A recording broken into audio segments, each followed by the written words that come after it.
Bueno, Hola, hola.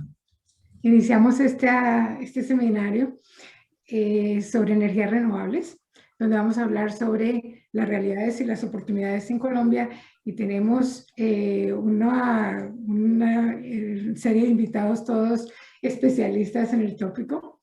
Vamos a hacer presentaciones cortas de cada uno. Yo voy a presentar a cada uno de nuestros ponentes y al final del webinar, después de que hayamos escuchado todas las ponencias, vamos a proceder a contestar las preguntas del público y a tener un conversatorio con los ponentes. Nuestra primera ponente es María Angélica González Carmona. Ella es ingeniera mecánica de la Universidad Autónoma del Caribe en Barranquilla. Es máster en tecnologías de la climatización y eficiencia energética de la Universidad Rovira y Virgili de España y es PhD en Ingeniería Mecánica en el área de eficiencia energética de la Universidad Federal de Pernambuco en Brasil. El tópico de su ponencia es sistemas de integración y distribución energética eficientes, oportunidades y retos en Colombia. Bienvenida, María Angélica. Muchísimas gracias, Ángela, muy amable por su invitación. Un placer estar con ustedes el día de hoy. Voy a pasar a compartir la presentación. Me dicen si ya pueden ver mi pantalla. Sí, ya se ve. Listo, perfecto. Bueno, muchas gracias a todos por acompañarnos. Mi presentación, como lo dijo Ángela, se llama Sistemas de Integración y Distribución Energética Eficientes, algunas oportunidades y retos que tenemos en Colombia. Como saben, a nivel mundial existen unas proyecciones energéticas basadas en las políticas energéticas y de ahorro de energía de diferentes acuerdos, compromisos que tenemos a nivel internacional. Entre esos el Acuerdo de París y el de los más recientes, los ODS, los Objetivos de Desarrollo Sostenible, donde el número 7 se enfoca a la energía accesible y no contaminante. En Colombia, a pesar de ser un país en vía de desarrollo, pues nosotros tenemos realmente proyectos en desarrollo y proyectos que queremos ejecutar y que ya se han ejecutado, que realmente vayan encaminados hacia estos objetivos y hacia estas metas que se han planteado de forma internacional. Se han actualizado ciertos compromisos para reducir el 51% de las emisiones en el país para el 2030 y se busca neutralizar el carbono para el 2050. Pero realmente, ¿qué retos tienen estas políticas energéticas, o sea, sus implementaciones en el país? ¿Cómo podemos nosotros cambiar esa mentalidad, transformar esa mentalidad sobre lo que es la generación de la energía, cómo consumir la energía, cómo aplicarla? Es realmente uno de los más grandes retos. Entre esos tenemos los tres más importantes, que es la descentralización de la energía, que hace que a los consumidores sean elementos activos del sistema, aunque requiere realmente una coordinación de la tecnología, de la generación, de la eficiencia, del almacenamiento de la energía, realmente importante. Es un reto muy grande. También tenemos el reto de la electrificación, que es una de las cosas más críticas y las metas a largo plazo que hay en el país, que son los recursos de generación distribuida bastante relevantes y la digitalización que permite la operación del sistema y la comunicación abierta. Como saben, realmente en el país puede que llegue la energía eléctrica a ciertos lugares, pero hay otros que no llega y hay algunos que llega, pero la calidad no es buena o no conocemos realmente cuánto está llegando y en qué condiciones está llegando. Entonces no tenemos el conocimiento o la información actualizada. Estamos realmente con un déficit en ese aspecto y también hace falta la conexión. Necesitamos realmente que muchas zonas del país puedan tener acceso a las energías. Pero ¿cómo hacemos esta distribución aprovechando las tecnologías renovables? A ver, hay que diversificar la oferta energética, eso es realmente claro en el país y se ha hecho. Hay muchos proyectos de ley que impulsan toda esta diversificación, pero también hay que ser claros que en el proceso de transformación es necesario aplicar ciertas tecnologías que se pueden llamar clásicas o convencionales, que pueden también trabajar con recursos eficientes y no contaminantes. Entonces, es necesario que aprendamos desde las personas que realmente están en el medio como las que no, a integrar estas tecnologías convencionales y las renovables para que puedan a trabajar de la mano y ser mucho más eficientes. Entre estas soluciones encontramos los distritos térmicos o los sistemas de poligeneración. Y ustedes me dirán, mira, esto se come, ya esto está en Colombia, si existe o no existe, de dónde viene. Entonces, no es más que centros de distribución de energía, tanto eléctrica como térmica, que combinan tecnologías convencionales con tecnologías renovables, por eso se llama poligeneración. Pues si nos vamos al concepto de generación de energía, tenemos generación que solo genera energía eléctrica o un tipo de energía, cogeneración que genera dos tipos de energía, generalmente electricidad y calor, trigeneración que genera electricidad, frío y calor, y poligeneración que puede generar diferentes tipos de energía a través de diferentes tipos de tecnologías, integrándose todas para generar esta energía, tanto la eléctrica como la térmica, de forma eficiente, siempre de forma centralizada hacia una sola comunidad o hacia un solo lugar. En Colombia ya existen distritos térmicos exitosos, como por ejemplo Alpujarra en Medellín, Serena del Mar en Cartagena, Lo Nuestro en Montería. A pesar de que no es un concepto nuevo, realmente es algo que hoy en día se ha desarrollado y que en Colombia está llegando y pisando fuerte. Es integrar, aprovechar las convencionales e integrarlas con las renovables y generar sistemas mucho más eficientes. Pero ¿qué desafíos van a encontrar estos distritos térmicos o de distribución de energía, o sea, bajo los modelos? Entonces vamos a encontrar de que los modelos, generalmente la energía se basa en un modelo de contratación totalmente público. Entonces, inicialmente ha ido con proyectos públicos o privados, pero no totalmente públicos. Entonces, ahí es un desafío porque realmente las generadoras de energía que tenemos en Colombia son muy fuertes. Entonces, ya están llegando a través de una modalidad totalmente privada.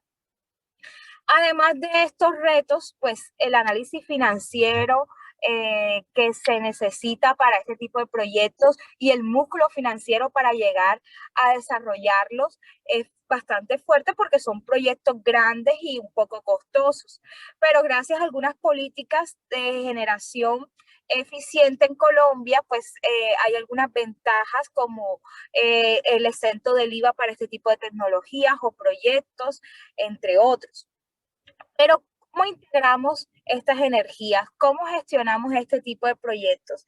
Y además, cuando hablamos de esas energías convencionales, ¿a qué nos referimos y cómo la vamos a integrar con una energía renovable? Pues, por ejemplo, podemos hablar de turbinas o de microturbinas, que son generadores de energía que generalmente se utiliza petróleo o cualquier derivado del petróleo para que ellas funcionen, o los motores de combustión interna convencional. Pues entonces ahora, dentro de estos proyectos, lo que se quiere es que realmente se utilicen biocombustibles o otras fuentes de generación de energía que se puedan quemar, que sean mucho más amigables.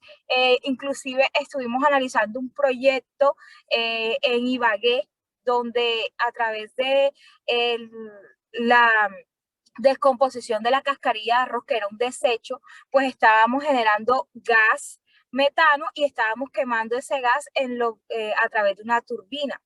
Entonces, cuando quemamos ese gas, esos gases residuales no se van a contaminar el medio ambiente, sino que se aprovechan a través de un intercambiador de calor y que se conecta a una máquina de refrigeración para generar frío. Entonces estamos haciendo gasificación, aprovechando un residuo, estamos generando electricidad, estamos generando calor con los gases residuales y estamos generando frío con unas máquinas de absorción que son de refrigeración, que son diferentes a las máquinas de refrigeración convencional, que son por compresores, y estas lo que hacen es que generan frío a través de un calor residual. Entonces no estamos desperdiciando nada, estamos generando frío, electricidad y calor a través de la gasificación o la obtención de un gas, de un desecho, de algo que se iba a perder. Entonces, este tipo de distritos, que bueno, lo estábamos haciendo solo para un lugar, para una serie de molinos que estaban cerca de Ibagué, realmente lo que hacen es que te ayudan a integrar también este tipo de tecnologías. Te ayudan a integrar cómo reducir al máximo ese consumo, porque acuérdense que la mejor energía es la que no consumimos. Entonces allí, aparte de eso, también implementamos unos paneles solares que estaban en la cubierta de ese molino, y teníamos un apoyo para la generación de energía eléctrica. Entonces, es toda esta combinación, y como lo ven aquí, entonces si generamos la central de energía, también estamos generando entonces la electricidad que va a los edificios que podamos tener, y al mismo tiempo generamos el frío por aparte y el calor por aparte hacia esos mismos lugares, según la necesidad. ¿Cómo? Integrando este tipo de tecnologías, tanto convencionales como no convencionales, porque miren que, por ejemplo, este era el modelo que nosotros estábamos usando, era una mezcla de motores o de tecnología convencional utilizando biocombustibles, y que tenía un apoyo de paneles fotovoltaicos para generar hacia ese molino todo lo que era frío, electricidad y calor, que eran necesarios para sus procesos. Entonces, este tipo de proyectos se desarrollan a través de 4 pasos principales, que son la caracterización energética, en la cual hay que hacer un levantamiento de los datos, una auditoría para saber cuál es la carga térmica, y eléctrica que tiene el lugar, o el edificio, la industria, las casas, lo que sea que estemos estudiando. Haremos una curva de energía para saber cuál es la demanda anual. Entonces, nuestros diseñadores escogerán cuáles los equipos o la tecnología que mejor va con la necesidad para aprovechar al máximo los recursos que tengamos y contaminar lo mínimo.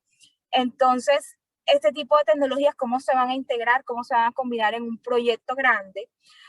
Es necesario hacer una evaluación económica y energética para saber si realmente la relación frío-combustible, la relación electricidad-combustible, si es eficiente globalmente o no es eficiente globalmente, el cálculo de las toneladas de CO2 que realmente está produciendo o se está ahorrando en comparación a un proceso convencional completo en este tipo de proyectos. Y financieramente, cuánto realmente nosotros vamos a recuperar esa inversión, o nuestro cliente final va a recuperar esa inversión. Después vamos a hablar sobre la gestión y el control, porque no es solo diseñar un proyecto, instalarlo y listo, sino también, bueno, después de ese proyecto, de que ya lo instalamos, ¿qué va a pasar? ¿Qué planes de mejoramiento? ¿Qué políticas energéticas tiene? ¿Cómo él va a ir manteniéndose a lo largo del tiempo? ¿Bajo qué normas se apoya? ¿Bajo qué políticas se apoya? Entonces ahí vamos a ver que este tipo de proyectos se rigen bajo la ISO 50001, las políticas nacionales de energía, existe una planificación y unos planes de mejora que van de la mano con los planes de mantenimiento para este tipo de equipos, etcétera. Entonces, generalmente uno inicia con estos proyectos con un ahorro mínimo del 27% gestionados de este tipo, pero si se mantienen planes de mejora continua, se puede inclusive aumentar este porcentaje, siendo realmente algo muy provechoso y muy bueno. Entonces, esa era mi presentación por el día de hoy. Muchas gracias. No sé si voy bien de tiempo. Bueno, muchas gracias por esa presentación, María Angélica. Vamos entonces a continuar con la presentación de María Clara Martínez. María Clara Martínez es ingeniera en energía de la Universidad de Medellín y estudiante de la especialización en gestión de sistemas energéticos industriales del ITM. Actualmente se desempeña como líder de ingeniería y gestión del Consejo Mundial de Energía Colombia. Ella nos va a hablar sobre el panorama y tendencias de las energías renovables en Colombia. Bienvenida, María Clara. Muchísimas gracias por la introducción. Como le han comentado, soy María Clara Martínez, líder de Ingeniería y Gestión del Consejo Mundial de Energía Colombia. Agradecemos muchísimo la invitación a ser parte de esta charla y a la red por tenernos en cuenta. Y como lo mencionaron, les vamos a hablar un poco sobre el panorama y las tendencias de las energías renovables, teniendo en cuenta la visión que tenemos desde el World Energy Council. Entonces, primero quería hacer como una pequeña introducción de qué es el Consejo Mundial de Energía. Esta es una organización internacional no gubernamental sin ánimo de lucro que fue fundada en 1923 y su sede principal se encuentra en Londres. Nuestro objetivo principal es promover el suministro del uso sostenible de la energía para el mayor beneficio de todos y últimamente nos estamos enfocando más en la parte de humanizar la energía, que también está muy relacionada con el tema que estamos hablando hoy, que son las energías renovables. Entonces, por ello participamos en eventos, nosotros también realizamos eventos, congresos, actividades que nos permitan difundir este tipo de información. En Colombia nos encontramos de 2007 y actualmente tenemos presencia en más de 80 países con más de 3.000 empresas en esta red de líderes.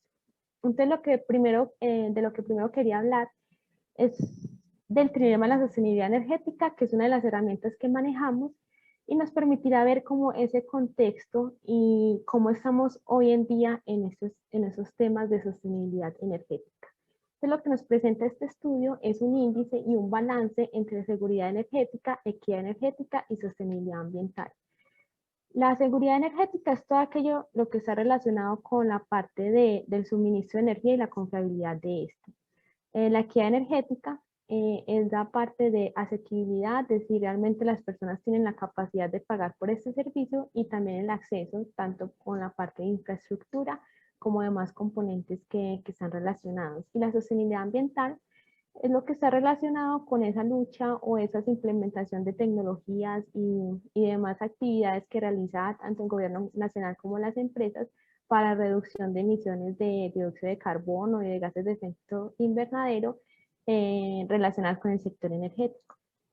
Entonces, en este dilema, en este estudio participaron 128 países, entre ellos está Colombia, y aquí vemos como ese resultado, se realiza el balance de estas tres variables y ya se da la calificación. Colombia para el año 2020 tuvo una calificación o un rango total de 35 a nivel internacional y a nivel regional en Latinoamérica y el Caribe estuvo en la posición número 6 en el balance total de estas tres variables. Entonces vemos que hubo una mejora porque escaló ya 14 puestos de lo que se estuvo en 2019. Entonces hubo una mejora tanto en estas tres variables. Entonces es muy importante tenerlo en cuenta porque se ven los avances que se han realizado. Entonces aquí quería enfocarme un poco más también en relación con el tema que estamos hablando de las energías renovables y es cómo le fue a Colombia y su desempeño en la variable de sostenibilidad ambiental. A nivel internacional obtuvo el puesto 9 en esa variable de sostenibilidad ambiental, lo cual es algo y un logro muy grande que se tiene en el país. Entonces vemos que eso es muy importante, eso se debe principalmente a, como se puede ver acá en la gráfica, al componente de la generación hídrica que se tiene en Colombia. Pero acá es muy importante de tener en cuenta y por eso quería traer esta gráfica para mirar esta comparación entre los países de Latinoamérica y de Europa. Vemos que todos tienen una muy buena calificación en la parte de sostenibilidad ambiental, pero se ve la diferencia y un menor desempeño en la parte de seguridad energética. En cambio, en Europa todos tienen muy buena calificación en ambas variables.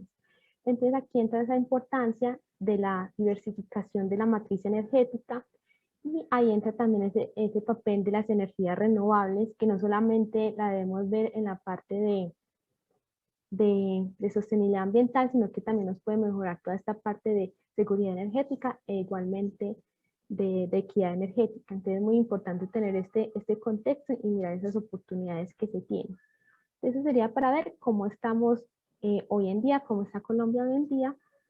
Y la segunda herramienta que les traigo es el Issues Monitor, la cual nos va a permitir ver cuáles son esas tendencias y perspectivas que se tienen relacionadas con esas variables de la transición energética. Entonces, este Issues Monitor nos permite tener una realidad de lo que se está viviendo en el sector. Esa es información que les traigo, es información de 2021, es uno de los estudios más recientes que tenemos, y se construye a partir de la información que nos brindan los distintos líderes energéticos a nivel internacional. Entonces a ellos se les manda una encuesta en donde se responde según la incertidumbre, que es qué tanto se sabe de esta variable y qué tanto se ha avanzado, y el impacto que tanto afecta al sector energético. Entonces las variables que se mandan para la calificación son tipo energías renovables, hidrógeno, eficiencia energética. Entonces cada una de estas se califican según esas dos variables y ya se acomodan en este mapa que tenemos aquí, siendo representado por cada una de estos circulitos. Entonces cuando se tiene una incertidumbre alta y un impacto alto, se califica la variable como incertidumbre crítica, que es las que no se tiene un camino claro de acción, y lo que decimos que mantiene a los líderes energéticos despiertos en las noches, porque es importante entonces ya empezar a implementar más esto en el trabajo. No se sabe muy bien qué hacer con esto, pero se sabe que esto tiene un impacto significativo en el sector, entonces se tienen que empezar a trabajar y es importante tenerlas en cuenta para mirar qué es lo que se puede implementar en esos planes de acción. Y por otro lado tenemos las prioridades de acción, que son de alto impacto y más baja incertidumbre. Entonces quiere decir que se tiene un camino regulatorio y técnico más definido, y lo que nosotros decimos que mantiene a los líderes energéticos ocupados en el trabajo. Entonces quiere decir que son esas actividades o esas acciones que más se están trabajando hoy en día. Y por otro lado ya se tienen las señales débiles, que son de bajo impacto, entonces no se ve como una afectación realmente importante en el sector, según el contexto del líder energético y del país que se respondió. Entonces acá, de los datos de 2020, 2021, quería traerles el mapa global y el mapa de Latinoamérica. Entonces es importante hacer este tipo de comparaciones y mirar qué es lo que realmente está ocurriendo y cuáles son esas perspectivas y visiones que se tienen. Entonces aquí señalé algunas de las variables que están relacionadas con el tema que estamos hablando hoy, que es el tipo de energías renovables. Entonces, por ejemplo, vemos que tiene un alto impacto, baja incertidumbre, entonces están en la categoría de prioridades de acción. Por eso vemos que entonces, a pesar de que esta encuesta fue tomada en época de pandemia, y como vemos en las noticias de forma diaria, se sigue trabajando en este tema, en la implementación de las energías renovables. Cada vez hay más proyectos, más leyes que incentivan su uso. Entonces vemos que vamos por buen camino, al igual que la parte de eficiencia energética, que lo habló la compañera María anteriormente, que es muy importante igualmente en la parte de la transición energética. Entonces vemos que en ambos mapas también se está trabajando en estas temáticas. Pero vemos temas relacionados igualmente con la transición energética, y las que son también un fin de las energías renovables, que es la reducción y lucha contra el cambio climático. Vemos que acá se tienen temas como el abatimiento de dióxido de carbono, remoción de dióxido de carbono, adaptación climática, que todavía tienen una gran incertidumbre. Entonces, a pesar de que se está trabajando fuertemente en las partes de energías renovables, todavía los líderes energéticos perciben esa incertidumbre y esa duda de si realmente las acciones que estamos tomando hoy en día nos ayudarán a cumplir esas metas de reducción y lucha contra el cambio climático. Entonces es muy importante ver eso y mirar qué nuevas tecnologías y nuevos focos podemos ir tomando. Entonces, entre ellos también vemos acá el tema de hidrógeno, el hidrógeno verde especialmente, que está relacionado con la parte de energías renovables, como puede ser un gran aliado para esto, y brindar la parte y mejorar esa parte de sostenibilidad ambiental y de seguridad energética, como lo vimos anteriormente, que es importante tener un balance entre todas estas variables, pero vemos que igualmente tiene una incertidumbre alta. Entonces se tiene que seguir trabajando en esto, aunque como vemos hoy en día se está trabajando y ya tenemos, por ejemplo, una hoja de ruta del hidrógeno que se está trabajando en esto y se espera que se saque este año. Entonces, pero todavía se tiene que tener un poco más de metas definidas al respecto. Y acá tenemos como tal el mapa de Colombia, que acá señalamos las incertidumbres críticas y las prioridades de acción. Como vemos, también se tienen similitudes con los mapas anteriores, en eficiencia energética, energías renovables, esas las prioridades más importantes que se den acá en el país. Y vemos, por ejemplo, como se ha mencionado, que las energías renovables son el foco de inversión y activador económico en Colombia. Pero también se tiene esa incertidumbre en la parte de la adaptación climática y la reducción de emisiones de efecto invernadero de dióxido de carbono, y también se tiene cierta incertidumbre en la parte de hidrógeno. Entonces se tiene que seguir trabajando en esos aspectos y mirar qué otro tipo de tecnologías podemos mirar. Entonces eso es lo importante de tener este tipo de herramientas y poder mirar qué es lo que se está trabajando y esas oportunidades que podemos encontrar en el mercado. También esto nos permite mirar desde 2015 hasta 2021 cómo ha sido ese cambio de las distintas variables que se clasifican en el Issues Monitor. Entonces, por ejemplo, podemos ver acá que no se tiene entre las 5 prioridades de acción o 5 incertidumbres críticas.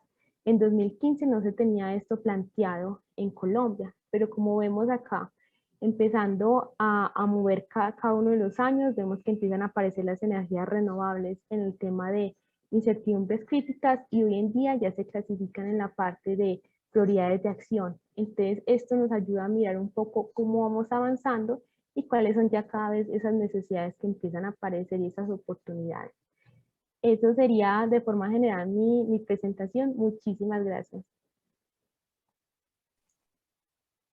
Muchas gracias, ingeniera. Muchas gracias. Creo que pues seguiremos haciendo comentarios acerca de todo el problema de la seguridad energética de Colombia en las siguientes presentaciones. Continuamos con el siguiente ponente. Nuestro invitado es hoy el único invitado de masculino, es un ingeniero electricista, Carlos Arturo Saldarriaga Cortés.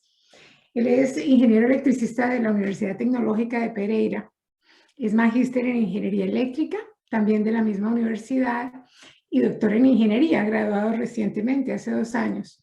Actualmente está realizando un postdoctorado en la Universidad de los Andes, donde realiza investigación asociada a la incorporación del hidrógeno en diferentes sectores de la economía nacional. Ya hemos oído que esta es una tecnología muy novedosa que Colombia está pensando en introducir dentro de su matriz energética. Entonces, le cedo la palabra al doctor Carlos Saldarriaga. Muchísimas gracias por la invitación. Me siento realmente honrado de estar en este panel. Me parece muy importante no solo los temas que estamos discutiendo, sino también pues que tengamos que tantas panelistas trabajando en estas temáticas esenciales. Hay que motivar a que las nuevas generaciones de mujeres se vinculen a este tipo de proyectos esenciales, ¿cierto? Bueno, les voy a hablar un poquito sobre la energía, sociedad y medio ambiente. Voy a tratar en 15 minutos compactar mucha información, así que es un reto para mí poder sacar todo esto. Quiero empezar desde el Big Bang, básicamente, ¿cierto? Nuestro planeta tiene 4.500 millones de años de formación, y en esos 4.500 millones de años empezó a acumular energía y a crear unas condiciones medioambientales que hacen que el día de hoy estén las condiciones para tener la sociedad que tenemos. Entonces eso tenemos que entenderlo si queremos realmente llevar eso a solucionar los problemas actuales. Hace 400 millones de años en el Carbonífero, los árboles atraparon grandes cantidades de CO2 y de energía que viene del Sol, que debido a que no hubo condiciones para descomposición, entonces se fosilizaron y se convirtieron en carbón mineral. Igualmente los microorganismos del océano acumularon energía y nutrientes que atraparon del ambiente y del Sol, los convirtieron en materia orgánica que en el momento de morir, al no haber condiciones medioambientales para que haya un reciclaje del carbono y una descomposición, entonces se convierten en petróleo y gas natural. Y por millones de años estuvieron atrapados en los subsuelos, tanto del continente como del océano, esperando a ser descubiertos o a estar simplemente ahí atrapados. Resulta que un animal que tardó 5 millones, que apenas hace 5 millones de años, empezó a adquirir una serie de capacidades mentales y cognitivas que le permitieron tener sociedades con números de individuos del orden de millones, ¿cierto? Eso solamente lo pudimos hacer gracias a que la evolución nos dio esa capacidad de pensar y de coordinarnos entre todos. Pues ese animal empezó a crear sociedades y cada vez necesitaban más y más y más energía, y ese consumo de energía desesperado pues nos llevó a que en 1859 en los Estados Unidos empezáramos la explotación petrolera ya para un tema industrial, y en menos de 200 años nos consumiéramos o empezáramos a levantar alarmas acerca de que ese combustible mágico, que es como un esteroide para la economía, se nos está acabando, ¿cierto? Empezamos a asustarnos.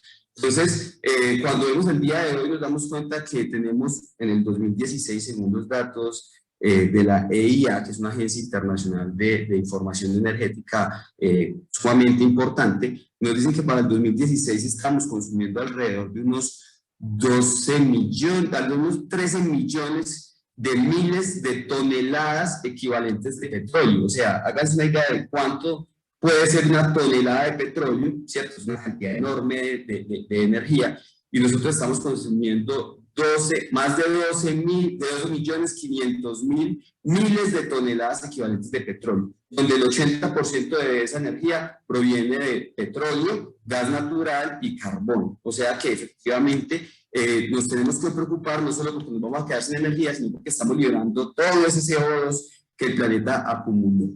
Entonces, cuando nosotros vemos que hemos hecho en estos 200 años de uso del petróleo, acá yo tengo una gráfica que la British Petroleum me entrega y que me dice cuánto ha sido el precio del petróleo en dólares actuales desde 1860 que inició la explotación petrolera.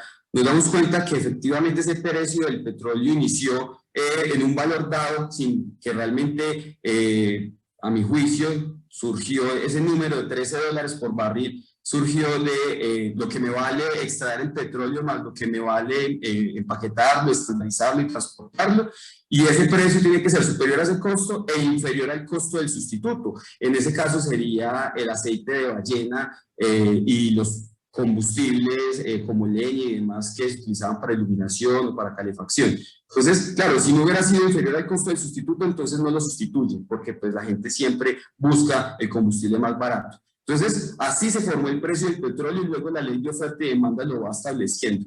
¿Y por qué traigo esto a colación y por qué hablo de los dinosaurios? Porque es que fue un combustible que tarda millones de años, que ya no es posible volver a obtener ni el petróleo ni el gas del carbón, pero que le dimos un precio y lo valoramos sin tener realmente la conciencia de lo que ese combustible implica y lo que se demorará en volver a aparecer o nosotros en volverlo a utilizar, y tampoco la conciencia de lo que implica liberar todo ese carbono en nuestro planeta. Entonces, ahí yo quiero llamar la atención para que empecemos a repensarnos nuestra forma de consumir la energía y también nuestra forma de valorarla, ¿cierto? Porque definitivamente no logramos valorar lo que significa el petróleo realmente para el planeta Tierra y para la humanidad. Yo acá tengo una imagen de la Blada que nos muestra cómo se convierte en Latinoamérica esas fuentes primarias de petróleo en usos, porque la gente realmente no usa energía como tal, no usa petróleo, no usa gas, no usa electricidad, no, la gente necesita moverse, necesita iluminación, necesita calefacción, necesita mover máquinas, hacer cosas. Entonces acá vemos cómo la energía se mueve de su fuente primaria a su uso final y observamos cómo efectivamente dependemos altamente de los combustibles fósiles en Latinoamérica y en el mundo en general. Entonces yo acá quiero rápidamente traerles un jueguito para que nos hagamos una idea de qué es lo que estamos haciendo con esos petróleos, con esas energías, perdón. Acá tengo una imagen del mundo iluminado y quiero traer un juego que yo jugaba cuando era niño en Plaza Sésamo. Lo ponían a uno a adivinar dependiendo de las fotos que le mostraban. Entonces yo quiero que ustedes traten de adivinar en sus casas esta foto dónde puede haber sido tomada, si corresponde a un país que se encuentra o en África o en la zona de Arabia o en la parte sur de Europa. Usted puede pensar en muchos países, pero definitivamente no se imagina que estoy hablando de Dubái, en donde tenemos una nevera gigante con un consumo de energía gigante para ir a esquiar, ¿cierto? Si sigo jugando, bueno, Dubái obviamente después las rentas petroleras se convirtió en algo pues súper desarrollado, porque como les digo es un esteroide de la economía. Seguimos jugando y empezamos a mirar otras latitudes y yo les muestro estas imágenes, les digo que esto es en los Estados Unidos. Usted se imagina que puede ser en muchas partes donde en los Estados Unidos hay bastante agua, como en la zona de los Grandes Lagos. Lo que no se va a imaginar es que eso es en el desierto, ¿cierto? Y que de manera artificial yo puedo hacer oasis en donde puedo ir a jugar golf y tener lagos artificiales y tener esto completamente verde en un desierto. Eso significa que la ingeniería nos da soluciones para el uso de la energía que podrían ser utilizadas para solucionar estas problemáticas que son problemáticas sociales y que todavía son latentes y que existen y que ya tenemos la solución pero que no está llegando producto de más un control social, un control de los recursos, un manejo de los recursos que a mi juicio es inapropiado, porque me parece grotesco que la gente se nos muera de hambre y que se nos muera de enfermedades curables, teniendo la cura tanto para el hambre como para dichas enfermedades. Para todo esto que está en esta imagen ya tenemos cura, pero no llega porque no da dinero. Entonces, cuando vemos ese desarrollo nos ha llevado, pues ese consumo excesivo de energía para esas cosas que acabo de mostrar, dentro de muchas otras, por supuesto, pues ha llevado a que el planeta cada vez se nos ha ido calentando más porque hemos liberado CO2, y el CO2 es como una cobija que va evitando que el planeta se nos enfríe, cada vez se calienta y se calienta más, y bueno, eso va a hacer que efectivamente en algún momento la vida sobre el planeta cada vez esté más en riesgo, especialmente la vida humana. El planeta va a sobrevivir, nosotros somos los que no vamos a sobrevivir. Entonces, si observamos, el CO2 es solamente uno de esos gases de efecto invernadero que nos asustan. El metano, que es el gas natural básicamente, que lo producen no solamente los pozos de gas, sino también los grandes embalses hidráulicos producen grandes cantidades de metano por el proceso de descomposición de la materia orgánica. Las vacas, los bovinos en general producen grandes cantidades de metano por ese mismo proceso de descomposición de la materia orgánica en sus estómagos. El metano contamina entre 28 y 36 veces o afecta el efecto de calentamiento global entre 28 y 33 veces más que el CO2, ¿cierto? El CO2 es lo que se emite cuando tenemos un combustible. Y los fertilizantes nitrogenados, que son los que utilizamos para volver a fertilizar la tierra después de que hacemos monocultivos gigantes, pues contaminan entre 265 y 298 veces el CO2. Todas son actividades humanas que dependen de la economía, dependen de la geopolítica, de muchas cosas, pero que yo creo que deberían estar enfocadas a solucionar los problemas de la humanidad, no solamente a garantizar confort de una pequeña élite minúscula en el planeta Tierra. Como observamos, la misma EIA nos indica que los pronósticos para el 2040 es que casi que vamos a duplicar nuestros consumos energéticos, ¿cierto? Y continuamos en casi un 70-80% de dependencia del petróleo, gas y carbón. O sea que definitivamente tenemos una crisis social y ambiental súper crítica. A nivel nacional tenemos que, bueno, tenemos adicional otros líos que ya las anteriores panelistas han mencionado. Yo quiero hacer énfasis sobre la importancia del gas natural para Colombia. Es un combustible esencial que tiene una alta conexión con el sistema de gas con el sistema eléctrico, perdón, y que cuando tenemos problemas eléctricos nos afecta la red de gas, y cuando tenemos problemas de gas nos afecta la red eléctrica. Acá traigo algunas imágenes que muestran cómo razonamientos de gas han generado problemas en la red eléctrica y viceversa. Y también cómo ese gas natural podría ser una solución para muchos problemas incluso de salud pública, porque nuestro sistema de transporte depende principalmente de un parque automotor que consume combustibles líquidos como el diésel, que son altamente contaminantes, que tienen grandes cantidades de material particulado. Y si nosotros utilizáramos una flota un poco más limpia, que quemara, por ejemplo, gas, que también es un combustible contaminante, pero menos contaminante que el diésel, pues eliminaríamos la producción de material particulado, lo cual reduciría enormemente las enfermedades cardiorrespiratorias, que nos cuestan alrededor de 15.000 muertes al año, y pues que tienen unos costos elevadísimos en billones de dólares en el sistema de salud. Así que miren que todo esto va a estar conectado, la energía con la salud, con el confort, con la seguridad de las personas en general. Acá yo quiero contarles un caso del Perú. Perú es un país que tiene reservas probadas de gas natural por 50 años sin necesidad de hacer fracking, que no es el dueño de sus recursos, que debido a contratos que firmó con empresas multinacionales, Shell, una multinacional europea, pues es la dueña de su gas, ellos construyeron un gasoducto que saca el gas del Pozo de las Malvinas en el Cusco, lo saca a través de todos los Andes, un gasoducto que pasa todo el mundo, y lo lleva a una planta de licuefacción en la costa al sur de Lima, donde se enfría el gas, se vuelve líquido, se empaqueta en un barco y se lleva al exterior, ¿cierto? Esto tarda, digamos que ese proceso de enfriamiento lo que hace es que compacta el gas y ahora lo que es un metro cúbico de gas natural líquido cabe el equivalente a 600 metros cúbicos de gas natural en fase gaseosa, o sea que es una gran cantidad de energía compactada. Entonces la energía se va del Perú y no les deja sino las regalías. Esta planta saca tanto gas a nivel... digamos que digamos a nivel país, que hizo que el Perú, a partir del momento en que se construyó la planta, dejara de ser como tal un importador de energía. Al Perú le tocaba comprar recursos energéticos del extranjero procesados, y ahora Perú se convirtió en un exportador de energía, o sea, sigue comprando recursos, pero también vende recursos, compra petróleo, derivados del petróleo y vende gas, ¿cierto? Pero ese gas que vende, a pesar de que lo vende Perú, no es del Perú, es de Shell. Mientras que las necesidades energéticas que tiene el Perú sí son del Perú, o sea que tienen que comprar combustibles líquidos para ellos mientras el gas se les va. Entonces, acá uno dice, hey, necesitamos explotar nuestros recursos, pero para nuestro desarrollo. O sea, el Perú podría haber utilizado ese gas para el desarrollo interno y tratar de evitar depender tanto del petróleo, ¿cierto? Y depender más del gas porque tiene gas. Sin embargo, pues las condiciones de la geopolítica mundial hace que en los países subdesarrollados como Colombia, como Perú, que todavía tenemos un alto comportamiento colonial en términos del manejo de nuestros recursos, pues dependemos de estas multinacionales y nuestros recursos no son nuestros, o sea que no sirven para nuestro desarrollo, sino para el desarrollo de otro lugar, ¿cierto?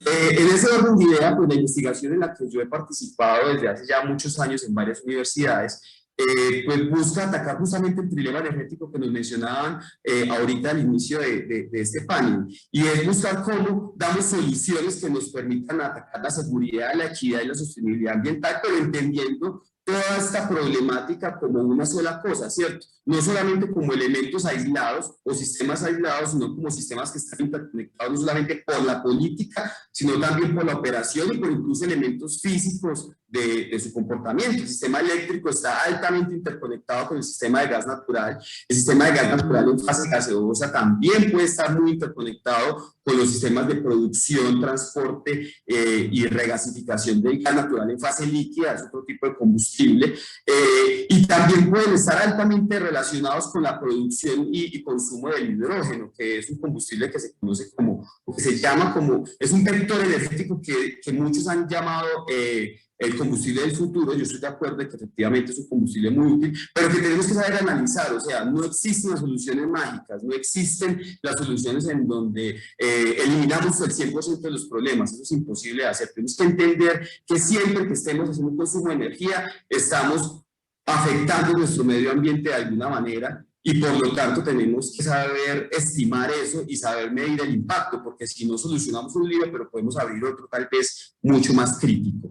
Entonces, en esa investigación que hemos venido desarrollando, pues tuvimos la oportunidad en el año 2019 de desarrollar con la Universidad Tecnológica, la UCB Microciencias, una herramienta para el planeamiento integral de redes de electricidad, gas natural. Bueno, de electricidad todavía no está el módulo incorporado, pero esta herramienta ya planea y diseña infraestructura para gas natural licuado, para transporte de gas natural en fase gaseosa por gasoductos y para abastecer el sector de transporte vehicular de carga pesada, ¿cierto? Entonces, es una herramienta que mediante matemáticas y optimización y modelados físicos de estos sistemas me integra todos estos elementos y me toma decisiones óptimas para todos los conjuntos de sistemas que están interconectados, ¿cierto? A eso es a lo que tenemos que empezar a migrar, a decisiones integrales. El hidrógeno, por supuesto, tenemos que incorporarlo, y la producción de hidrógeno en principio es sencilla, porque lo que yo voy a hacer es tomar agua en unas condiciones de pureza muy altas, esa agua le hago pasar electricidad, es una de las tantas formas de producir hidrógeno, hago pasar electricidad, se llama electrólisis, esa electricidad rompe los enlaces que me están amarrando el hidrógeno con el oxígeno, y yo obtengo hidrógeno y obtengo oxígeno.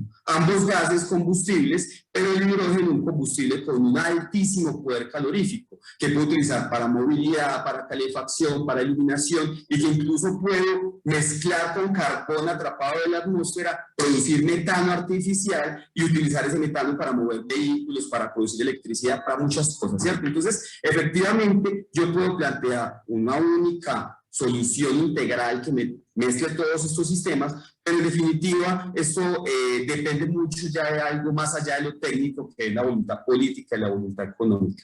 Sin embargo, hemos visto que en el mundo y en Latinoamérica el hidrógeno cada vez ha ido tomando mucho más auge, y por lo tanto pues empieza a ser una solución bastante atractiva, no solo a gran escala, sino también a pequeña escala. Entonces, por ejemplo, acá tenemos, esto es parte de lo que yo estoy investigando en la actualidad en la Universidad de los Andes, es el diseño de microredes integradas, de microredes multienergéticas, ¿cierto? Tener diferentes vectores, no solo de la electricidad, sino también el hidrógeno, el gas natural en fase gaseosa, el gas natural en fase líquida, con las energías renovables, sistemas de almacenamiento de diferentes tipos de energéticos, todos combinados para dar soluciones a pequeña escala a comunidades que tal vez no tienen acceso a la energía, o que podrían tener acceso a la energía, pero mediante combustibles contaminantes y costosos, y esta podría ser una alternativa mucho más barata de ambiental. Bueno, con esto yo creo que me paso un par de minuticos, pero bueno, agradezco mucho la invitación y bueno, ahorita en la parte de preguntas, pues, estamos ahí disponibles a responder todo lo que ustedes deseen. Muchas gracias. Muchas gracias, doctor Saldarriaga, por este panorama general que también es un poco aterrador, ¿no? Al ver tanto desperdicio, tanta inequidad, tanta inhumanidad. De integrar todos nuestros esfuerzos, ¿no? Creo que allá vamos a llegar ahora en la discusión en el panel. Pues oigamos a nuestro siguiente panelista. Muchas gracias por su intervención. Es la doctora Sandra Milena Pérez Londoño. Ella es ingeniera electricista de la Universidad Tecnológica de Pereira, magíster en Ingeniería Eléctrica de la misma universidad, doctora en Ingeniería de la Universidad Nacional de Colombia y profesora titular del programa de Ingeniería Eléctrica en la Universidad Tecnológica de Pereira. Ella, en cierta forma, va a continuar el tema que estaba presentando hacia el final el doctor Saldarriaga, porque nos va a hablar de la importancia de la resiliencia en microredes. Sandra, bienvenida.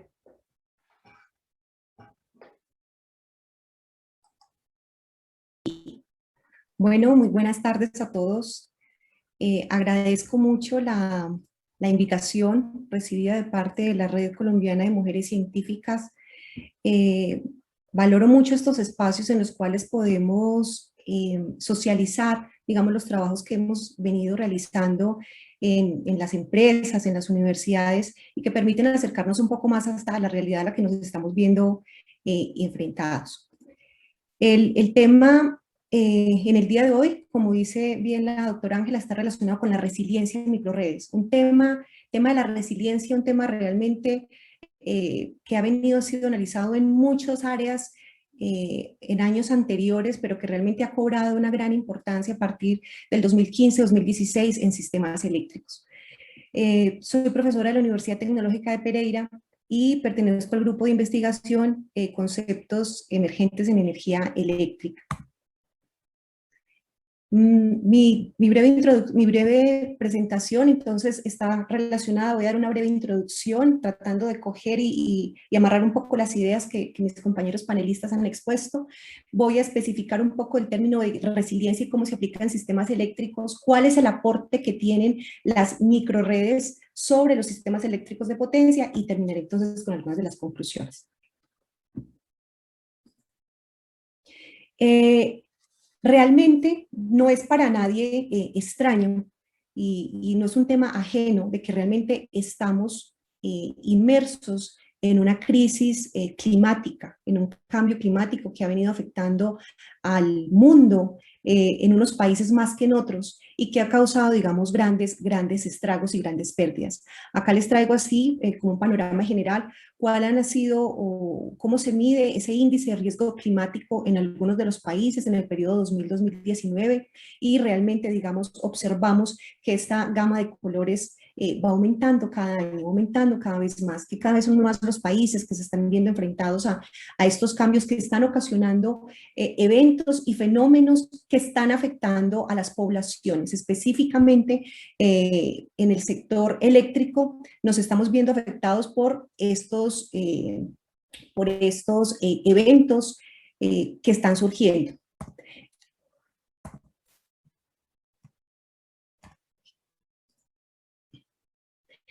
Para hablar un poco acerca de estos fenómenos, es importante, digamos, establecer la diferencia entre resiliencia y confiabilidad. Entonces resulta que en los sistemas, llámese de cualquier tipo, ecológico, económico, en una comunidad, existen ciertos eventos que tienen la característica de tener una baja probabilidad y un bajo impacto, y tenemos otros eventos que pueden presentar o que se presentan una alta probabilidad y un bajo impacto. Entonces, cuando analizamos esto último, estamos hablando o estamos analizando cuán confiable es nuestro sistema, y cuando estamos mirando cuál es el efecto que tienen esos eventos extremos sobre nuestro sistema, estamos hablando de resiliencia. En la literatura siempre se ha encontrado como un hilo muy delgado entre los dos y muchas veces tiende a confundirse, pero es importante, imprescindible que hagamos esa separación. ¿Qué se consideran eventos de baja probabilidad, alto impacto? Entonces, muchos relacionados con el cambio climático, huracanes, tormentas de nieve, inundaciones, pueden ser provocados, digamos, por la naturaleza, otros pueden ser inducidos por el hombre, como los ataques cibernéticos, y también es muy importante, y cabe dentro de esta categoría, hablar de las pandemias. Entonces, en este caso, lo que nos está pasando, no pensábamos que nos iba a pasar lo del coronavirus, pero realmente sabemos todos cuán alto impacto ha tenido en nuestra sociedad. Entonces, cuando cogemos esta definición de resiliencia, debemos preguntarnos, bueno, ¿y cómo estamos nosotros? ¿Cómo nos estamos enfrentando realmente a estos eventos? Entonces, acá les traigo solamente para mencionar algunos de los eventos recientes que hemos tenido en Colombia, lo relacionado con el huracán Iota, por su paso por la isla de Providencia y de San Andrés. Más del 90% de la infraestructura eléctrica, de comunicaciones, de vivienda fue afectada, y sabemos, hemos recibido pues no muy buenas noticias de la parte de la recuperación de esto. Tenemos el fenómeno de lluvias intensas, que si bien es importante aclarar que nosotros nos vemos enfrentados cada determinado periodo al fenómeno del Niño, este fenómeno del Niño no es una consecuencia del cambio climático, el fenómeno del Niño es un patrón climático que se ha ido presentando, pero que sí se ha ido agudizando debido a los efectos del cambio climático. Como lo hemos visto en lluvias intensas que han causado desbordamientos de ríos, como el río Medellín, que pasó en abril y mayo, y aquí en la zona, me encuentro en Risaralda, en el mes de mayo, tuvimos un problema con el desbordamiento del río Risaralda y causó que casi el 50% de un municipio que se llama La Virginia hubiera sido inundado. Entonces, ante estos eventos a los cuales no estamos preparados, porque se pueden presentar en una forma poco probable, entonces estaría bien preguntarnos, bueno, ¿y esto cómo puede afectar a nuestro sistema eléctrico? Entonces tenemos un sistema eléctrico, este diagrama, digamos, es un diagrama ya que está reevaluado, porque siempre se consideraba que el sistema eléctrico tenía una estructura jerárquica centralizada. ¿A qué me refiero con centralizada? Pues tenemos una central generadora, tenemos un sistema de transmisión para llevarle la energía a un usuario final. Entonces, en este tipo de disposición de un sistema eléctrico siempre teníamos que los centros de generación y los centros de consumo estaban aislados. Esto, digamos, este sistema centralizado o esta jerarquización que tenemos del sistema eléctrico ha causado algunos problemas, por mencionar algunos, lo que pasó en el apagón del 92 que tuvimos en Colombia, debido a condiciones climáticas adversas, tuvimos el fenómeno de sequía, entonces los embalses comenzaron a bajar su nivel, no teníamos suficiente recurso energético para generar, entonces nos veíamos obligados a prescindir del suministro de energía eléctrica durante unas horas del día. Esto obviamente afectó considerablemente el país en términos económicos, en términos sociales, y pues también dentro de estos fenómenos, y no es raro mencionarlo, pues también hubo algunos aspectos de corrupción. Entonces resulta que no solamente en Colombia, sino a nivel del mundo se comenzaron a vislumbrar, digamos, nuevas alternativas alternativas de por qué no, teniendo en cuenta que tenemos recursos energéticos aprovechables, vamos a utilizar la energía del viento, vamos a utilizar la energía de la radiación solar para convertirla y ayudar, digamos, a nuestro sistema. Entonces, allí es donde aparece la inclusión de fuentes de generación renovables que pueden aportar en un determinado momento al sistema. ¿Qué pasa cuando tenemos un sistema de estas características y ocurren estos eventos, vuelvo y repito, de alto impacto, baja probabilidad o baja frecuencia? ¿Realmente nuestro sistema está preparado para ello?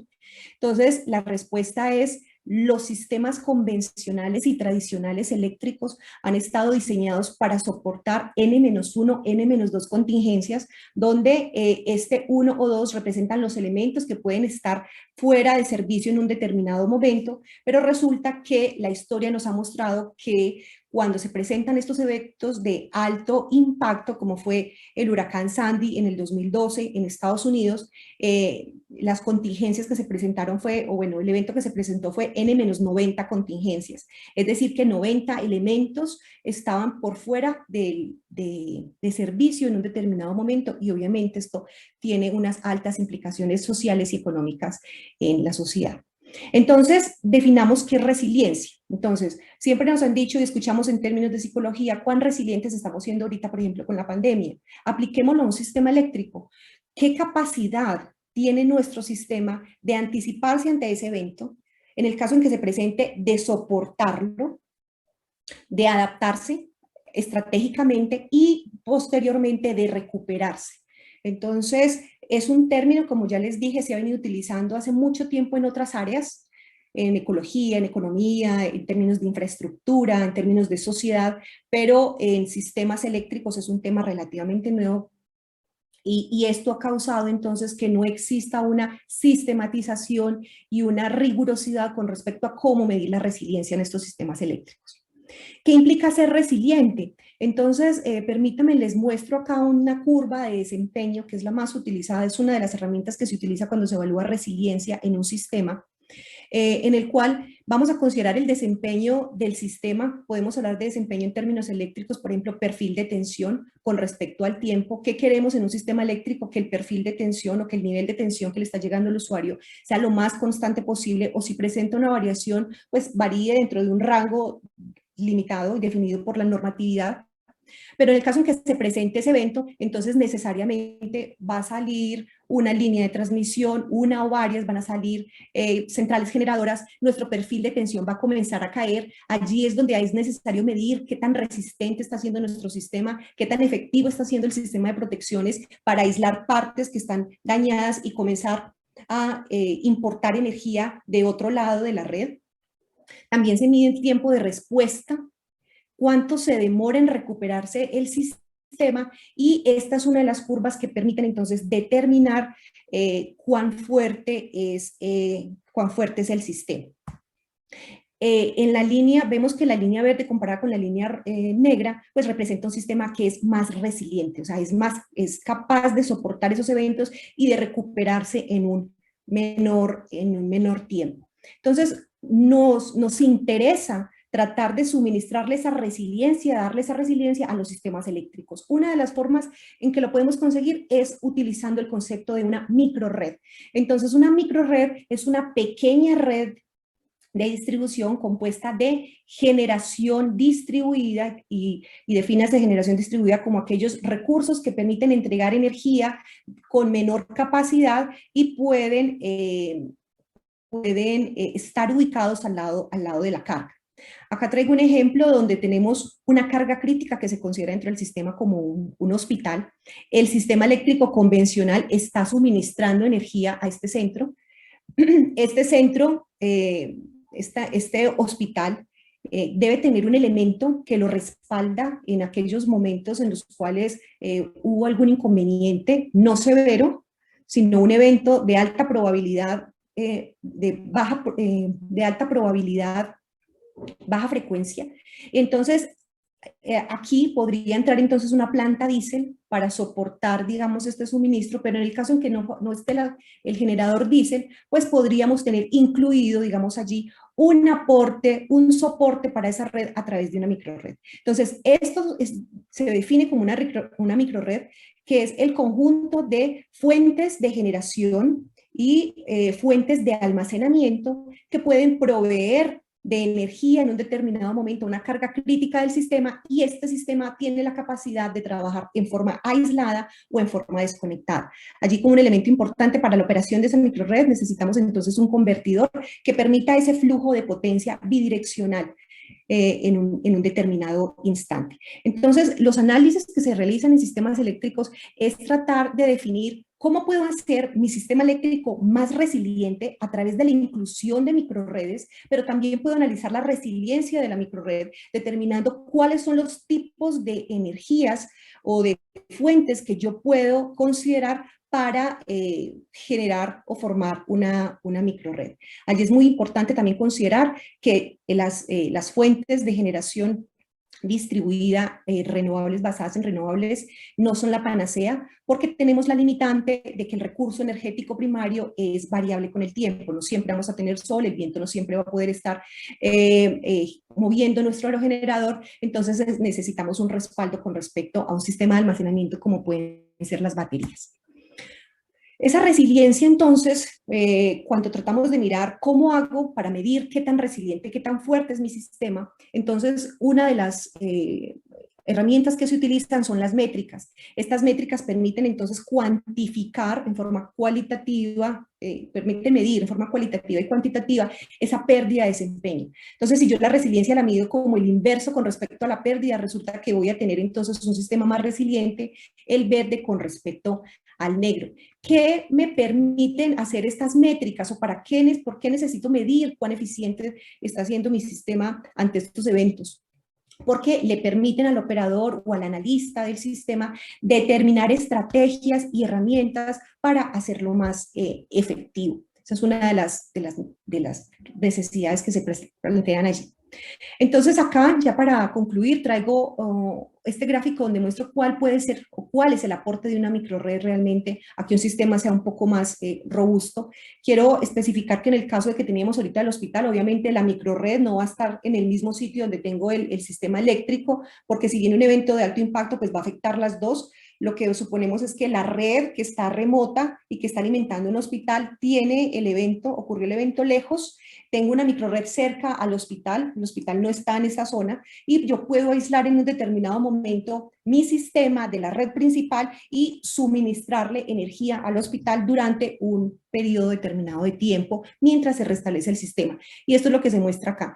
Esto sería lo que sentiría la carga, digamos en este caso nuestro hospital, cuando esté en un sistema que tenga microredes sino que no las tenga.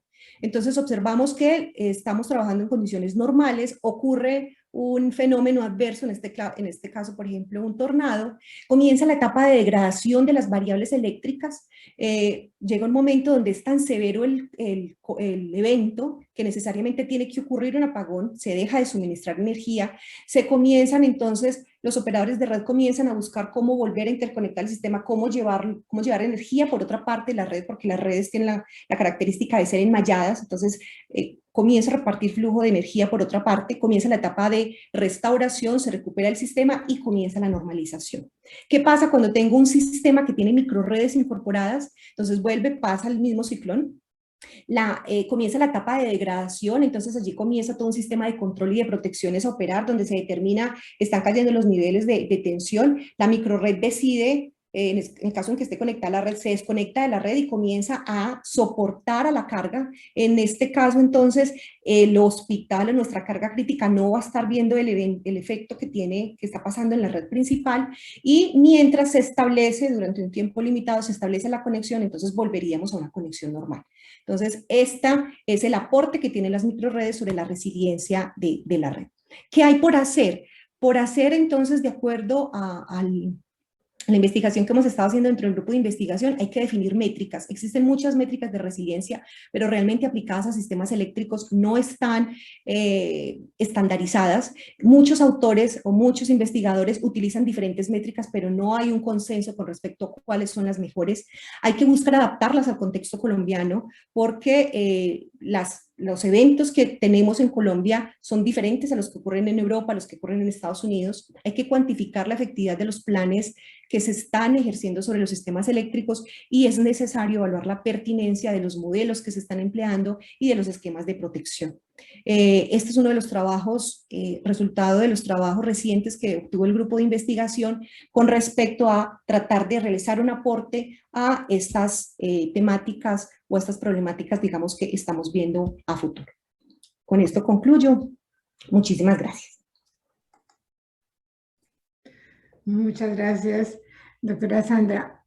Creo que con esto pues podemos dar inicio a discusión y a recibir algunas de las preguntas de los que están atendiendo esta transmisión a través de Facebook. Con ello nos va a ayudar Johanna Herrera, quien es la coordinadora del Grupo de Género, Ambiente y Salud de la Red Colombiana de Mujeres Científicas y quien es la que ha organizado este webinar.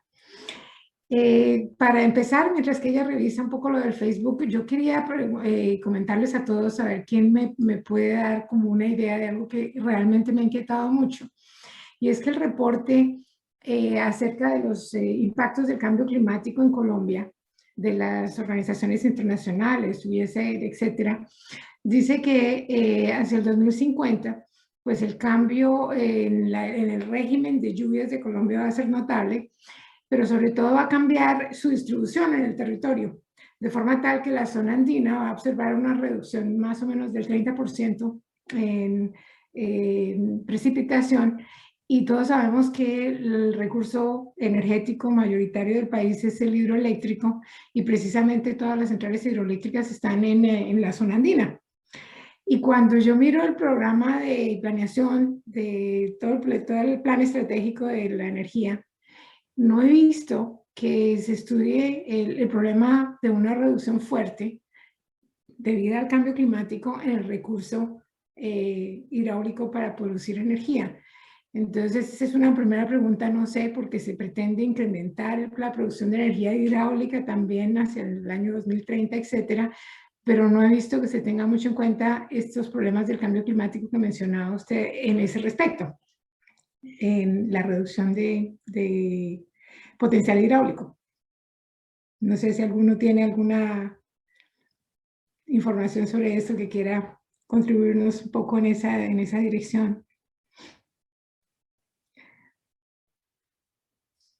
Yo quisiera de pronto, bueno, a menos que alguien tenga datos que quiera dar primero un poco más oficiales, quiero dar como claridad sobre algo, y es que en términos de la hidroelectricidad tenemos una pequeña ventaja, y es que al poder hacer embalses, el embalse como tal me va a dar un poquito de seguridad, ¿cierto? Yo puedo almacenar esa energía en forma pues, de potencial hidráulico ahí en el embalse, la tengo ahí esperando utilizarla. Entonces mi problema está cuando prolongadamente dejo de tener lluvias. Entonces ahí ya el embalse cada vez se me va agotando y necesito empezar a recurrir a otros energéticos.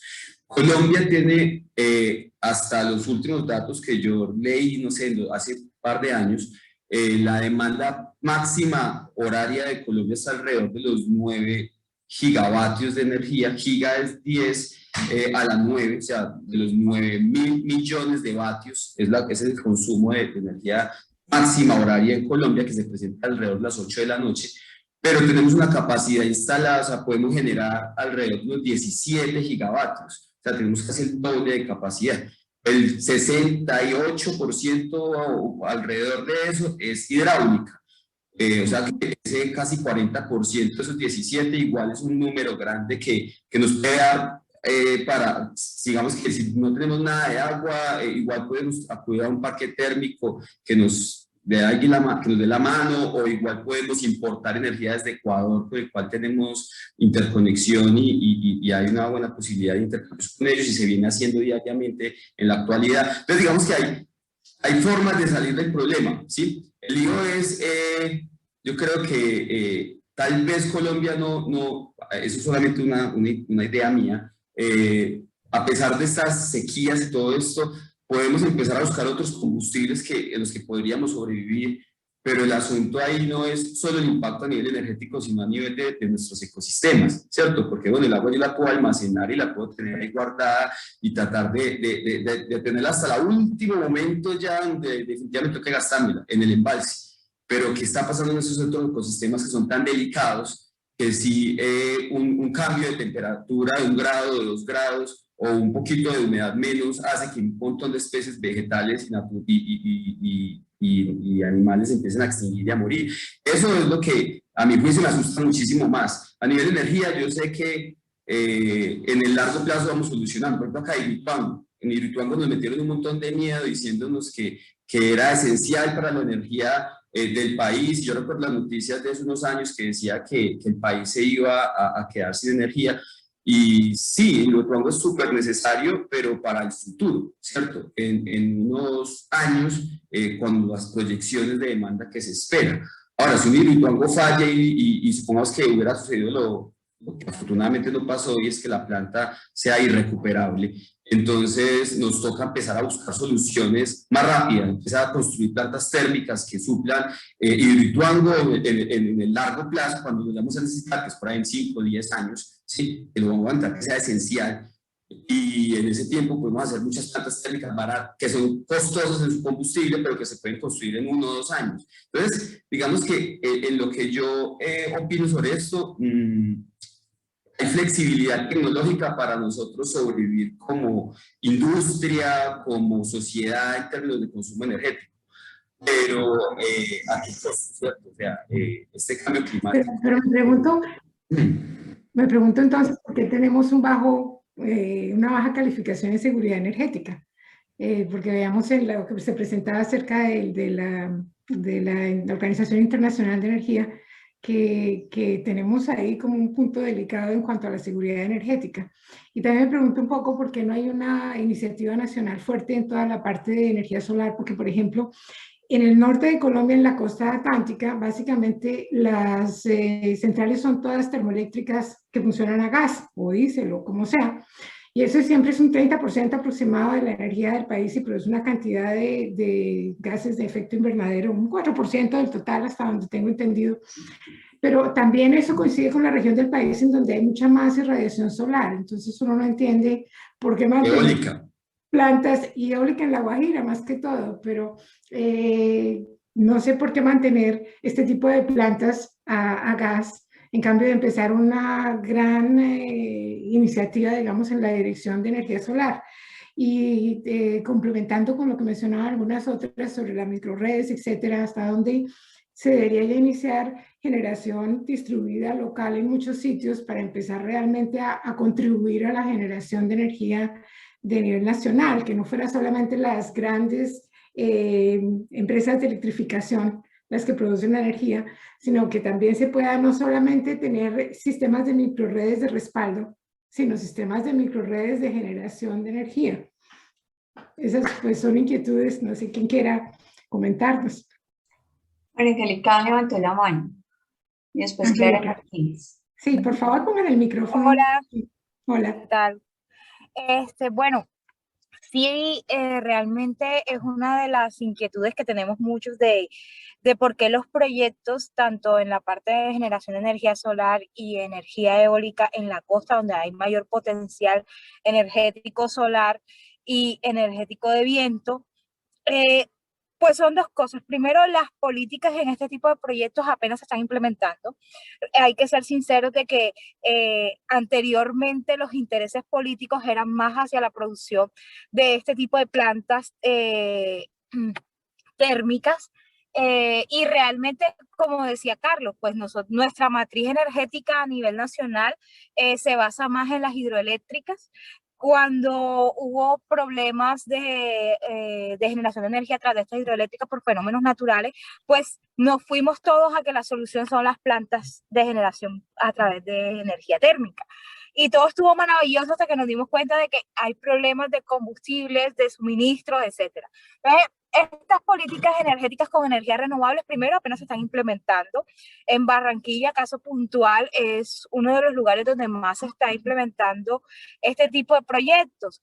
Pero realmente también es por lo que hablábamos, que es la transformación de ese pensamiento de las personas. Te digo que culturalmente hay muchas personas que apenas se están abriendo hacia este tipo de tecnologías, que creen que no son confiables, que creen que realmente no funcionan. Entonces es ir cambiando la mentalidad, no es solamente las políticas locales o nacionales, sino también ir incentivando, ir educando a las personas, tanto empresarios como las personas de las viviendas unifamiliares, sobre este tipo de tecnologías. Y además también hay que ser sinceros de que es que este tipo de tecnologías tienen algunas desventajas. Por ejemplo, la solar requiere una extensión bastante amplia para generar la cantidad de energía que nosotros demandamos para cualquier tipo de implementación. Entonces allí también tenemos esas ciertas desventajas que, por ejemplo, la eólica requiere no tener muchos obstáculos cerca. Por ejemplo, por eso la Guajira, en los desiertos de la Guajira es realmente uno de nuestros puntos claves, porque alrededor no hay obstáculos que eviten la generación de energía a través del viento. Y eso hace que también las personas se sientan a veces como con ciertas dudas con este tipo de tecnologías. Pero como te digo, o sea, la transformación, ese cambio no solo de las políticas, sino también de mentalidad en la implementación de este tipo de tecnologías. Doctora Clara, gracias. Gracias. Tiene la... Perfecto. Yo te quería también como complementar un poco la pregunta de María, mirando desde la parte de la seguridad energética, como lo habías mencionado, de que se tenía una más baja calificación relacionada también con la parte de sostenibilidad ambiental, que se tiene una muy buena calificación. Y eso también está relacionado con la parte de esa diversificación de la matriz, al estar solamente dependiendo de la hídrica, aunque se tuviera como periodos de lluvia frecuentes, solamente estar dependiendo de una fuente es demasiado arriesgado. Y además en esta parte de seguridad energética también se evalúan otros ítems, como la parte de almacenamiento y la parte de importaciones que se realizan. Entonces, por ejemplo, vemos con la reciente subasta de baterías que se tuvo también acá pues en el país, y como cada vez se están implementando más estas energías renovables, esperamos que a futuro ya se empiecen a mejorar esa variable de la seguridad energética. E igualmente mirar esta parte de la transición, de que nosotros la miramos como que se está viviendo no solo una gran transición energética, sino múltiples transiciones, y debido a que eso se deben adaptar a cada uno de los lugares, prácticamente también a cada una de las personas, y mirar cómo realmente entrar a un lugar sin afectar y no crear como que las energías o esta implementación de los proyectos sean enemigos de las comunidades. Pero igualmente vemos que, como lo mencionas, en la costa se tiene esa tendencia pues, a energías térmicas, pero eso es un punto que ya también está como siendo reconocido y cada vez se están implementando más proyectos, pero que también se tienen esas problemáticas, como por ejemplo de las consultas previas, que a veces no van tan rápido como deben ser, o también la construcción, porque también se ve en la parte de planeamiento, que antes, cuando eran plantas hídricas, esas se demoraban muchísimo más en la construcción. En cambio, las redes de transmisión para las solares, eso se construye muchísimo más rápido, un campo, una granja solar. Entonces también se tiene que mirar cómo hacer esa transición. Hay muchísimas de las variables que afectan en esto. Y también quería como entrar como a una parte que está relacionada con ese potencial de la costa, que es el hidrógeno, allá también para generar, por ejemplo, hidrógeno verde, que tiene ese potencial tanto para la parte de generación de energías renovables, y así la generación de hidrógeno, y a la vez está en un punto muy estratégico, que la idea también sería futuro satisfacer esas necesidades que tenemos energéticas, pero también tener esa capacidad de exportación, que sería algo súper importante tanto para la parte, entonces, para esas tres variables de sostenibilidad energética, seguridad energética y equidad energética, al dar tantas oportunidades que daría como esa posibilidad de generar hidrógeno verde. Muchas gracias. Doctor Saldarriaga quiere complementar, creo. Le regalo el doctor. Yo quiero como hacer énfasis en un par de cositas. Yo creo que uno de los limitantes a las renovables en el pasado, tal vez eso ha cambiado un poco, es que muchas empresas tenían la idea de que igual se hace si me resulta muy rentable económicamente. En el 2012 estuve en un FICE en Medellín y escuchaba al gerente de EPM hablando con un gerente de ISA en un foro donde le preguntaban eso y él decía, es que cuando yo voy a invertir en generación y miro que me arriesgo a un negocio, metiéndome en un tema nuevo de las renovables, yo no conozco muy bien todo este tema, me toca meterme ahí, no sé cómo son los repuestos, no sé cómo es la operación, o sea, hay muchos elementos, es una tecnología que está emergente, tiene un montón de variables que en ese momento, en 2012, a él le preocupaban, y esta energía va a venir a competir con hidroelectricidad baratísima. Entonces no me compite y ese negocio no me cierra. Entonces usted me está metiendo más riesgo que porque es un recurso barato, pero es que ya tengo hidroelectricidad segura, garantizada y barata. Entonces, si me van a poner a competir, yo ahí no voy. Y entonces me dicen, listo, le doy un subsidio.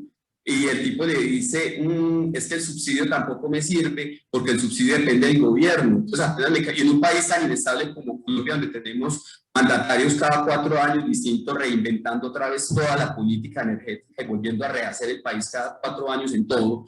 Entonces, esa inestabilidad no permite tampoco crear subsidios que en el largo plazo garanticen que estos elementos entren, ¿cierto? En Alemania usted ve que no importa que mandatario llegue, de qué línea política llegue, los planes de largo plazo se conservan, entonces se desarrollan. Acá no, entonces acá cada uno llega con sus afanes de gloria y reubica todo. Eso es un asunto.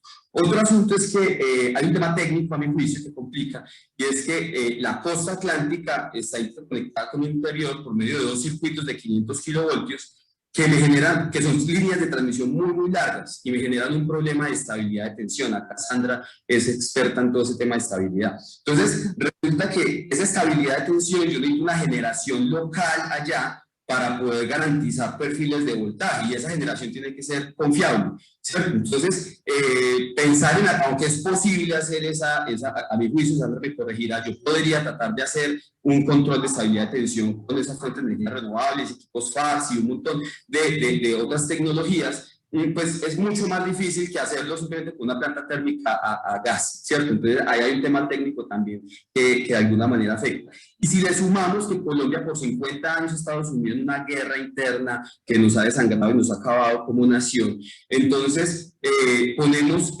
2 circuitos de 500 kilovoltios que atraviesan toda la zona de conflicto y que son los que garantizan la estabilidad de tensión de la costa donde está la industria del país en una parte importante.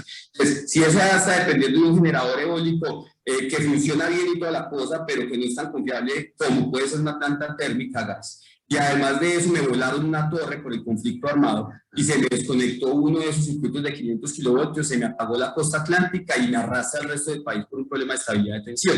Entonces, pero es tan esencial tener una sociedad en paz, una sociedad justa, equitativa, sin hambre, sin un montón de cosas que no pasan en este país y que por lo tanto entonces evita que tengamos este tipo de tecnologías. Esa es como mi opinión. Tenemos una pregunta relacionada precisamente con resiliencia. Ángela, permíteme yo complemento lo que dijeron mis compañeros. Pero mira la pregunta que hay para ti, con eso también puedes complementar con esa. Hay una pregunta de las microredes integradas, ¿sí? Sí, perfecto. Bueno, con respecto a este tema, yo pienso que es imprescindible y esencial que haya una armonización entre los diferentes sectores. Entonces, por un lado, por la parte política, o sea, tenemos políticas, entonces, bueno, han salido las resoluciones con respecto a la integración y al fomento de nuevas energías en el sistema eléctrico colombiano. Tiene que existir también como una armonía con respecto al desarrollo de esas propuestas. ¿Cómo las vamos a hacer? ¿En dónde las vamos a hacer? Algo muy importante que mencionó María ahora es con respecto a la apropiación de esas tecnologías por parte de las comunidades, porque es que no solamente es vamos a llenar a Colombia de paneles solares donde podamos y los instalamos y entonces nos tomamos la foto en el día de la inauguración y no hacemos que la gente, que la población realmente que va a utilizarla se apropie de ello, la conozca, la entienda, la acepte ¿cierto? Porque también estamos hablando de esta parte social, antropológica, pues que existe allí, porque si no logramos que la comunidad, digamos, se apropie de esto, pues el mantenimiento a largo plazo de estas tecnologías, pues no va a surtir efecto. Y existen algunos casos que conozco en los cuales se han hecho algunas inversiones en algunas comunidades, pero no se hizo esa parte de socialización, entonces, pues mientras funcionó, no sé, 1 o 2 años muy bien, pero después no hubo quien le hiciera mantenimiento a la microred, ya comenzaron, digamos, problemas en la comunidad y entonces, digamos que se desbarató esto. Entonces es muy importante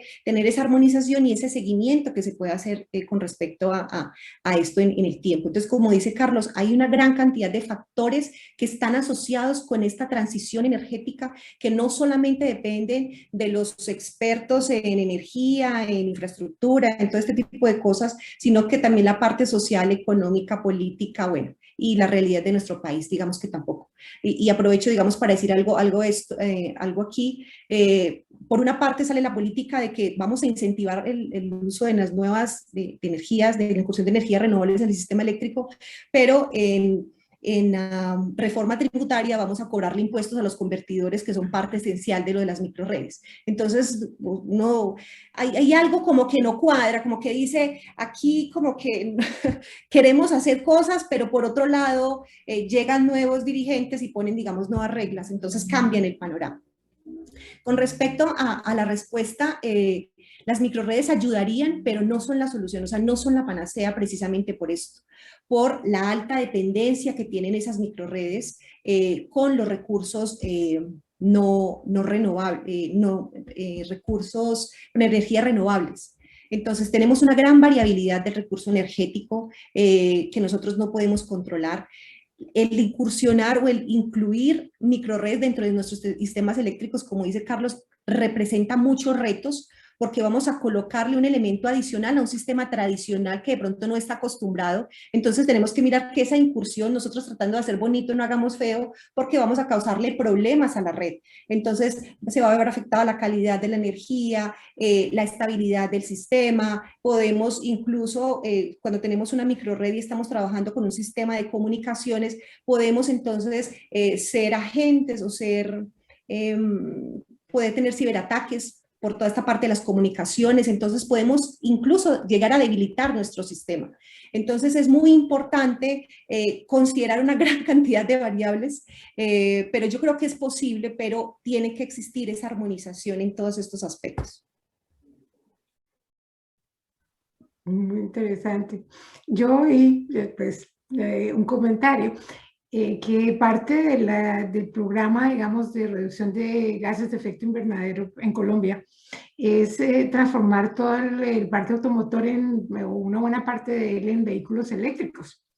Y yo que estaba pensando en cómo se relaciona eso con el esfuerzo que ustedes están haciendo de también hacer toda una red de gas líquido para los vehículos, para el transporte, que realmente son los que producen como el 40% o más de todos los gases de efecto invernadero del país, ¿no? Realmente la parte de transporte es lo que es más responsable de todo el CO2, emisiones de CO2 en el país.